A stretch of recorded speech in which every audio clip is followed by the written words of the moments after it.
తాకట్లో ఉన్న మీ బంగారాన్ని విడిపించి ఆ రోజు ఆన్లైన్ రేటుకి కొంటాం. Sharma gold company. ధన్యవాదాలు అధ్యక్ష. ఏదైతే చాలా క్లియర్గా పోతిరెడ్డిపాడు సంబంధించినటువంటి ఏదైతే రాయలసీమ లిఫ్ట్ ఏదైతే ఉందో, మరి గౌరవ సభ్యులు సత్యదూరమైనటువంటి మాటలు ఈరోజు మండలిలో మాట్లాడడం. ఎందుకంటే ఇది 2020 సంవత్సరంలో 3,825 కోట్ల రూపాయలతోటి ఆ రోజు రాయలసీమ లిఫ్ట్ ఇరిగేషన్కు అనుమతులు ఇస్తే, మరి ఏదైతే 25/5/2020 సంవత్సరంలో చాలా క్లియర్గా నేషనల్ గ్రీన్ ట్రిబ్యునల్ ఆ రోజు 2020 సంవత్సరంలోనే కమిటీ రిపోర్ట్ వచ్చేంత వరకు కూడా ఈ పథకం కొనసాగించవద్దని చాలా క్లియర్గా ఆ రోజు ఇన్స్ట్రక్షన్ ఇచ్చినటువంటి పరిస్థితి అధ్యక్ష.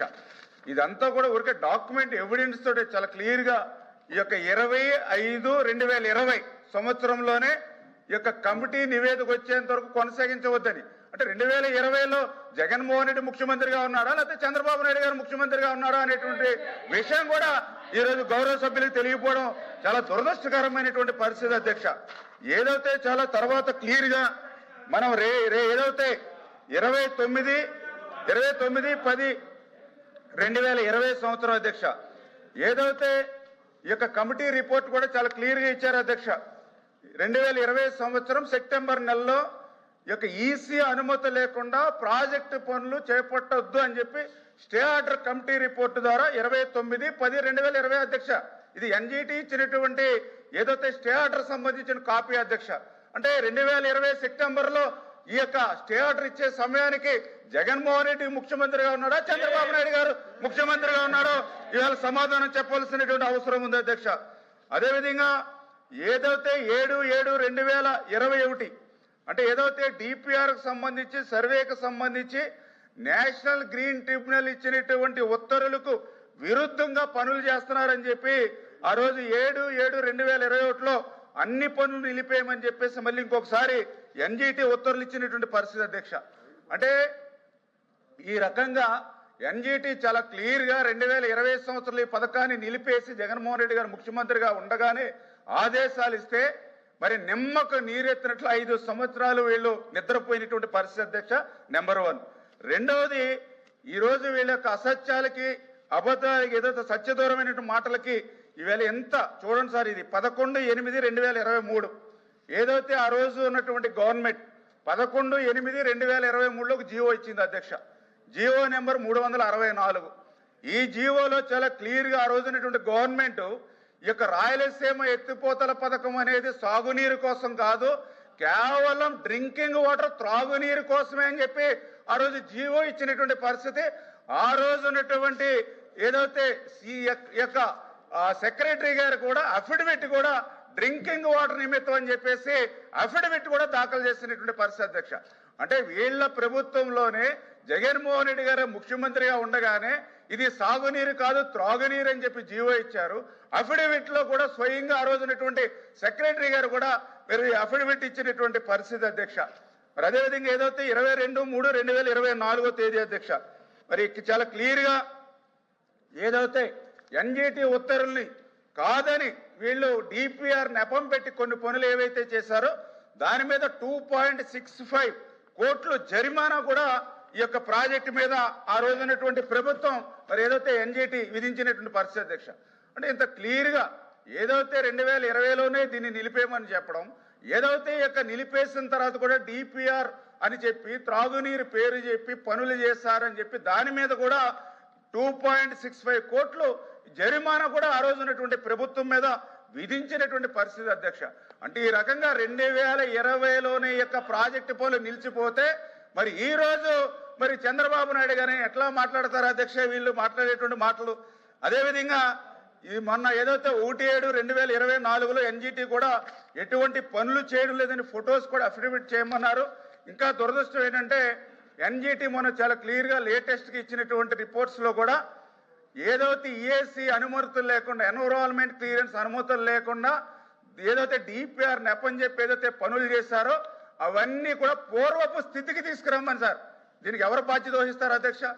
చేసినటువంటి పనులను కూడా మళ్ళీ పూర్వపు స్థితికి తీసుకురమ్మని 27/2025 మరి వాళ్ళు ఈఏసీ మళ్ళీ వాళ్ళందరూ కూడా మళ్ళీ మన గవర్నమెంట్ ఆఫ్ ఆంధ్రప్రదేశ్కి మళ్ళీ మనకు ఉత్తర్వులు ఇచ్చినటువంటి పరిస్థితి అధ్యక్ష. అంటే ఈ రకంగా ఏదైతే మరి ఈవేళ గౌరవ సభ్యులు కూడా అడుగుతూ ఉన్నారు, ఏదైతే మరి ఈ యొక్క చంద్రబాబు నాయుడు గారు చెప్పాలి లేదా ఇరిగేషన్ మినిస్టర్ గారు చెప్పాలని, మరి ఏదైతే ఆ రోజు 2020లో నిలిచిపోయినటువంటి ప్రాజెక్టు సమయానికి ముఖ్యమంత్రిగా జగన్మోహన్ రెడ్డి గారు ఉన్నారు. వాళ్ళు చెప్తూ ఉన్నారు ఏదైతే కొంత అమౌంట్ మేము ఖర్చు పెట్టి చేస్తామని. మరి ఏదైతే అమౌంట్ కూడా ఎప్పుడు ఖర్చు పెట్టారు? ఏదైతే మట్టి పనులు ఏవైతే మెత్తగా వచ్చేటువంటి మట్టి పనులు ఏవైతే ఉంటాయో, ఏదైతే లిఫ్ట్ పేరు చెప్పి గుంతలు ఏవైతే ఉంటాయో, మోటార్లు ఫ్యాక్టరీలో తయారైన మోటార్లు తీసుకొచ్చి అక్కడ పెడితే ఆటోమేటిక్గా దాని బిల్ అయిపోద్ది అధ్యక్ష. మరి ఈ రకంగా డబ్బులు వచ్చేటువంటి పనులు చేశారు తప్ప ఆ పనులు కూడా ఎప్పుడు అధ్యక్ష? ఎంబుక్ రికార్డులు చూశాను అధ్యక్ష. 2021 వరకునే వీళ్ళు ఎంబుక్ రికార్డు ప్రకారం అక్కడ పనులు జరిగినాయి అక్క. మరి 2021 తర్వాత 2024 వరకు జగన్మోహన్ రెడ్డి కదా ముఖ్యమంత్రిగా ఉన్నప్పుడు, మరి 2021 నుంచి 24 వరకు ఎందుకు ఆ ప్రాజెక్టు పనులు పూర్తి చేయలేకపోయారు? ఈవేళ సమాధానం చెప్పాల్సిన అవసరం ఉంది కదా అధ్యక్ష. ఈవేళ చంద్రబాబు నాయుడు గారిని అడగడం కాదు అధ్యక్ష, ఆ రోజు జగన్మోహన్ రెడ్డి గారిని ఈ యొక్క రాయలసీమ సభ్యులు నిలదీసి ఉండవలసినటువంటి పరిస్థితి అధ్యక్ష. ఎందుకు ఈ మాట చెప్తున్నానంటే అధ్యక్ష, ఈ రోజు నేను కూడా చూశాను అధ్యక్ష, ఇరిగేషన్ శాఖ మంత్రిగా ఏదైతే ఈ యొక్క రాయలసీమ లిఫ్ట్ పేరు చెప్పి ఏదైతే గొంతులు మట్టి వచ్చేటువంటి పనులు చేసి ఒక్క చుక్క నీరు వీళ్ళు తీసుకురాలేదు అధ్యక్ష 5 సంవత్సరాల్లో. ఇదే కాదు అధ్యక్ష, GNSS కి HNSS లింక్ అని చెప్పి పైపులు తెచ్చుకుని అక్కడ పెట్టుకున్నారు, మట్టి పనులు చేశారు, 900 కోట్ల రూపాయలు బిల్లు చేసుకున్నారు అధ్యక్ష. ఒక్క చుక్క నీరు అక్కడ కూడా రాలేదు అధ్యక్ష. మూడవది ఆవులపల్లి, ముదివేడు, నేతిగుంటపల్లి రిజర్వాయర్లు అని చెప్పి అక్కడ కూడా పనులు చేశారు, ఈశానుమతి లేదని దానికి 100 కోట్లు జరిమానా విధించింది అధ్యక్ష. అది కూడా ఒక చుక్క నీరు రాలేదు అధ్యక్ష. అంటే వీళ్ళు చేసినటువంటి పనులు చూస్తూ ఉంటే కేవలం ఏదైతే డబ్బులు జేబులు నింపుకోవడానికే పనులు తప్ప రాయలసీమ చిత్తశుద్ధి కోసం పనిచేసినట్టుగా అక్కడ కనపడలేదు అధ్యక్ష. ఈ రోజు గౌరవ సభ్యులు అడుగుతూ ఉన్నారు, ఈవేళ చంద్రబాబు నాయుడు గారిని లేకపోతే జగన్మోహన్ రెడ్డి గారు ద్రోహి. ఈవేళ నేను సూటిగా నేను కూడా అడుగుతూ ఉన్నా, ఏదైతే ఈవేళ GNSS గురించి మాట్లాడుతాను. మీరు 15 నిమిషాలు అవకాశం ఇచ్చారు అధ్యక్ష. మీరు వాళ్ళకి 20 నిమిషాలు అధ్యక్ష ఇచ్చారు అధ్యక్ష. సమాధానం చెప్పాలి కదా అధ్యక్ష, సమాధానం చెప్పాలి కదా. 20 నిమిషాలు వాళ్ళకి అవకాశం ఇచ్చారు. ఏదైతే మేము ఆల్రెడీ మీకు కూడా చెప్పాము అధ్యక్ష, రేపు ఆల్రెడీ దీని మీద షార్ట్ డిస్కషన్ ఉంది, ఆ ప్లాట్ఫామ్ మీద రమ్మని మేము చెప్పాం. అయినప్పుడు కూడా మీరు వాళ్ళకి అవకాశం ఇచ్చారు, మాట్లాడారు 20 నిమిషాలు. అంటే సిగ్నేచర్స్ కూడా 20 నిమిషాలు ఇచ్చారు అధ్యక్ష, 20 నిమిషాలు ఇచ్చారు అధ్యక్ష. సరే అధ్యక్ష, నేను ఒకటే చాలా క్లియర్గా అడుగుతున్నా గౌరవ సభ్యుల్ని అడుగుతూ ఉన్నా, ఏదైతే ఈవేళ రాయలసీమకి న్యాయం చేసింది ఎవరు, ద్రోహిగా ఉన్నది ఎవరనేది చూస్తే ఈవేళ ఏదైతే గాలేరు నగర్ గురించి మాట్లాడుతూ ఉన్నారు, GNSS గురించి, ఏదైతే పోతిరెడ్డి గురించి మాట్లాడుతూ ఉన్నారు. ఈవేళ పోతిరెడ్డి పోడ దగ్గర నుంచి ఈ ప్రభుత్వం ఈ సంవత్సరం చూసినట్లయితే డైరెక్ట్ గా ఈవేళ మరి 200 TMCలు నీరు తీసుకున్నాం అధ్యక్ష. ఈ రోజు పోతిరెడ్డి పోడ నుంచి ఈవేళ మేము 203 TMCలు ఈవేళ నీటిని నింపాం అధ్యక్ష. మరి వాళ్ళ పరిపాలన అధ్యక్ష, ఏదైతే గోరకల్లు రిజర్వాయర్ ఉంది అధ్యక్ష. ఎందుకంటే గౌరవ రాయలసీమ సభ్యులకు కూడా తెలుసు, ఏదైతే పోతిరెడ్డిపాడు నుంచి బనకచర్ల నుంచి ఖచ్చితంగా గోరకల్లుకి రావాలి. గోరకల్లు రిజర్వాయర్ నిండితేనే అవుకుకు వస్తుంది, అవుకుకు నిండితేనే గండికోట వస్తుంది, గండికోట నిండితేనే చిత్రావతికి వస్తుంది. ఎందుకు చిత్రావతికి వస్తుందని చెప్తున్నానంటే, చిత్రావతి నిండితేనే పులివెందుల నియోజకవర్గానికి నీళ్లు వస్తాయి, కడప జిల్లాకు నీళ్లు వస్తాయి. నేను ఇక్కడ అడిగేది ఏంటంటే, గోరకల్లు రిజర్వాయర్ ప్రమాదంలో ఉంది, దానికి 60 కోట్ల రూపాయలు నిధులు ఇవ్వకపోతే గోరకల్లు కొలాప్స్ అయిపోతాయని 5 సంవత్సరాల్లో ఆ రోజు అధికారులు మొరపెట్టుకుంటే గోరకల్లుకి 1 రూపాయి ఇవ్వలేదు అని అంటే, ఆ గోరకల్లు ప్రమాదంలో పడితే నీ కడప జిల్లాకి నీ పులివెందులకి నీళ్లు రావని తెలిసినా కూడా 1 రూపాయి అక్కడ నీ గోరకల్లుకి ఇవ్వలేదు అధ్యక్ష. ఎవరు రాయలసీమ ద్రోహి అధ్యక్ష? అంటే కన్న తల్లికి కోకెట్టినోడు పిన్న తల్లికి బంగారం గాజులు చేసిస్తానంట.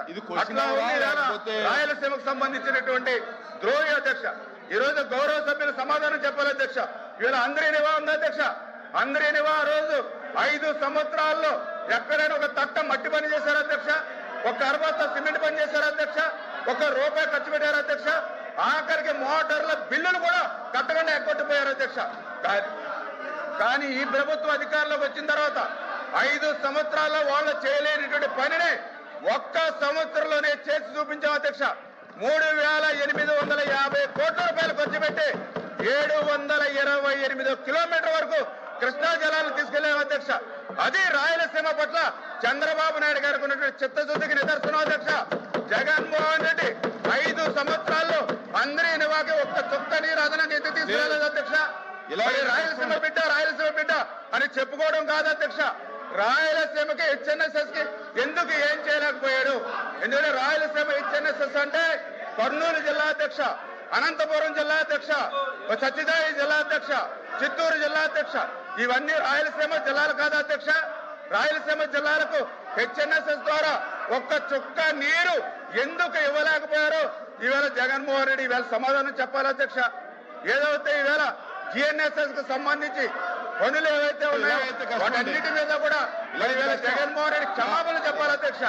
ఎందుకంటే నాకు తెలుసుండి రాయలసీమకు ఏ ముఖ్యమంత్రి చేయనటువంటి ద్రోహం జగన్మోహన్ రెడ్డి చేశాడు అధ్యక్ష. ఇంకా చాలా క్లియర్ గా చెప్పాలంటే ఈ రోజు అడుగుతున్నాను అధ్యక్ష వైఎస్ఆర్సీపీ గౌరవ సభ్యుల్ని. ఆ రోజు బడ్జెట్ అధ్యక్ష, ఆ రోజు 5 సంవత్సరాల ఇరిగేషన్ బడ్జెట్ లో 12,000 కోట్ల రూపాయలు 14-19లో తెలుగుదేశం ప్రభుత్వం పెడితే 19-24లో రాయలసీమకి కేవలం 2,000 కోట్ల బడ్జెట్ మాత్రం పెట్టారు అధ్యక్ష. మరి ఇంత తేడా కళ్ళెదర కనిపిస్తూ ఉంటే వీళ్ళు అబద్ధాలు అసత్యాలు ఎట్లా మాట్లాడతారు అధ్యక్ష? మరి ఆ రోజు 14-19లో మేము 12,000 కోట్లు పెట్టాము అధ్యక్ష రాయలసీమకి. మరి 19-24లో కేవలం 2,000 కోట్లు మాత్రమే వీళ్ళు పెట్టినటువంటి పరిస్థితి అధ్యక్ష. మరి దయవుంచి దీనికి సమాధానం చెప్పాల్సిన అవసరం ఉంది అధ్యక్ష.